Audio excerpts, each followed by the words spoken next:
नमः। ॐ विजयायै नमः। ॐ श्यामायै नमः। ॐ सचिवेश्यै नमः। ॐ शुकप्रियायै नमः। ॐ नीभप्रियायै नमः। ॐ कदम्भेश्यै नमः। ॐ मधकूर्णितलोचनायै नमः। ॐ भक्तानुरक्तायै नमः। ॐ मन्त्रास्यै नमः। ॐ पुष्पिन्यै नमः।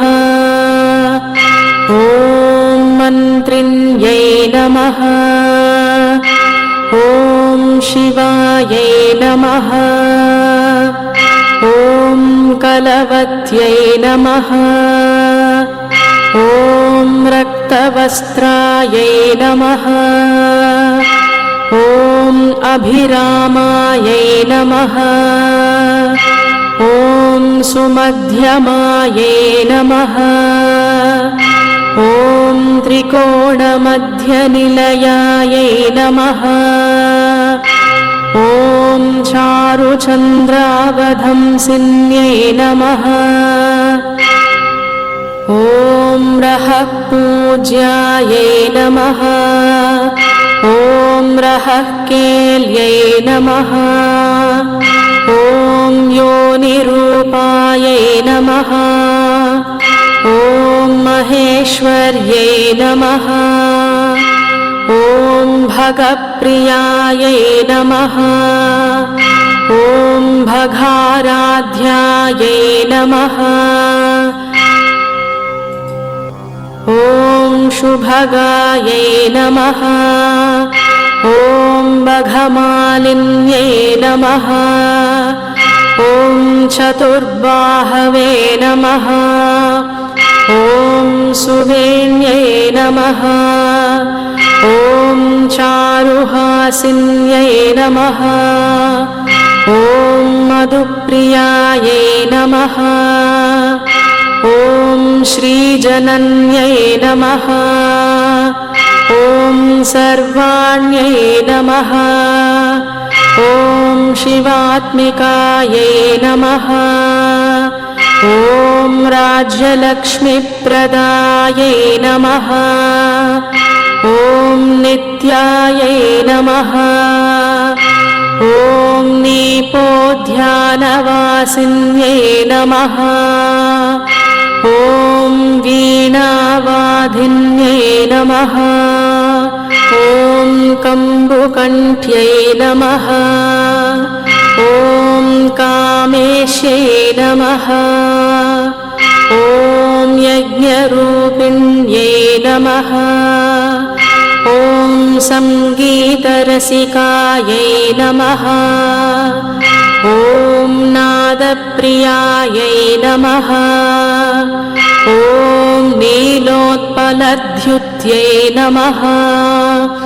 ॐ मातङ्गतनयायै नमः। ॐ लक्ष्म्यै नमः।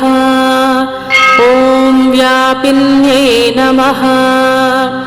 ॐ सर्वज्ञै नमः। ॐ दिव्यचन्दनदिग्धाङ्ग्यै नमः। ॐ यावकरर्थपदाम्बुजायै नमः। ॐ कस्तूरितिलकायै नमः। ॐ सुभ्रुवे नमः। ॐ बिम्भोष्ट्यै नमः। ॐ मदालसायै नमः। ॐ विद्याराज्ञै नमः। ॐ भगवत्यै नमः। ॐ सदापनानुमोदिन्यै नमः। ॐ शङ्खताटङ्गिन्यै नमः। ॐ गुह्यायै नमः। ॐ योषित्पुरुषमोहिन्यै नमः। ॐ किङ्करीभूतगीर्वाण्यै नमः। ॐ कौलिन्यै नमः। ॐ अक्षररूपिण्यै नमः। ॐ विदुप्तकपोलबलकायै नमः।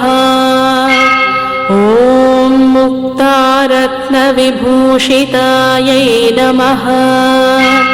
ॐ सुनासायै नमः। ॐ तनुमध्यायै नमः। ॐ श्रीविद्यायै नमः। ॐ सुधासागरवासिन्यै नमः। ॐ भुवनेश्वर्यै नमः। ॐ क्रतुस्तन्यै नमः। ॐ ब्रह्मविद्यायै नमः।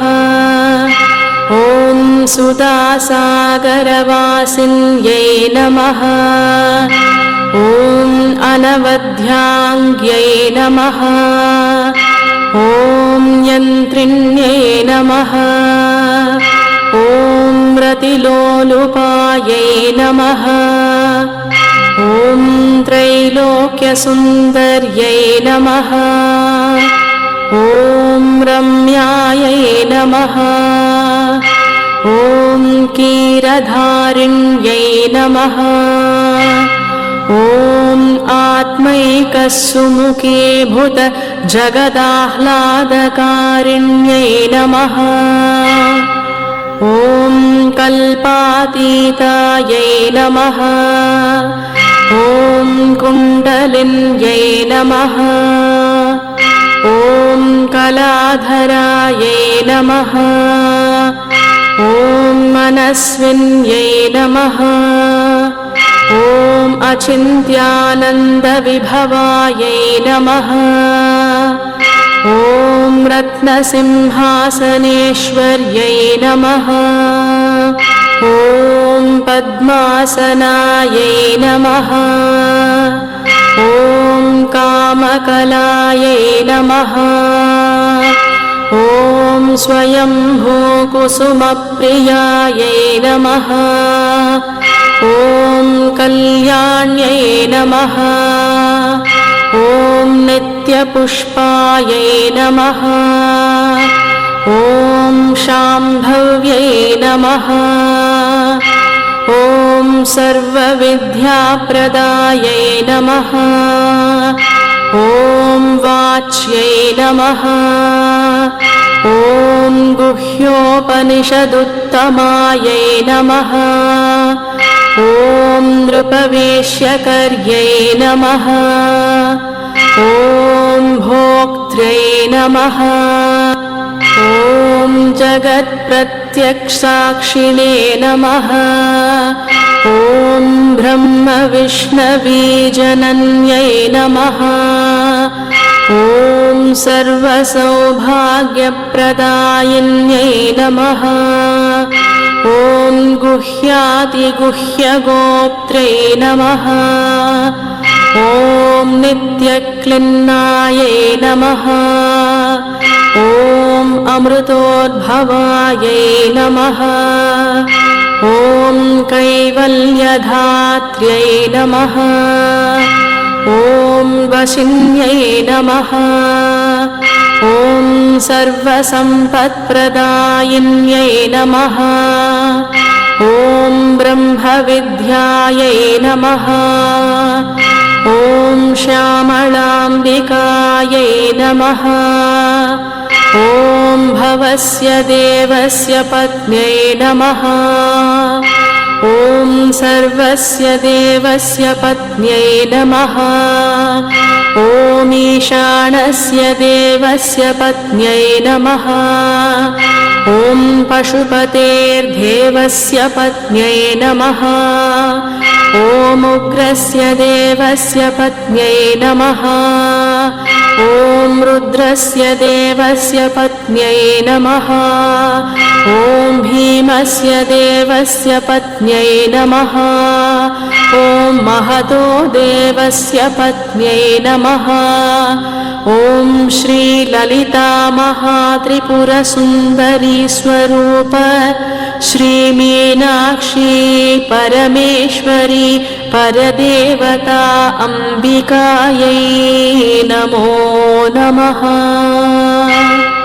ॐ श्री श्री श्री मीना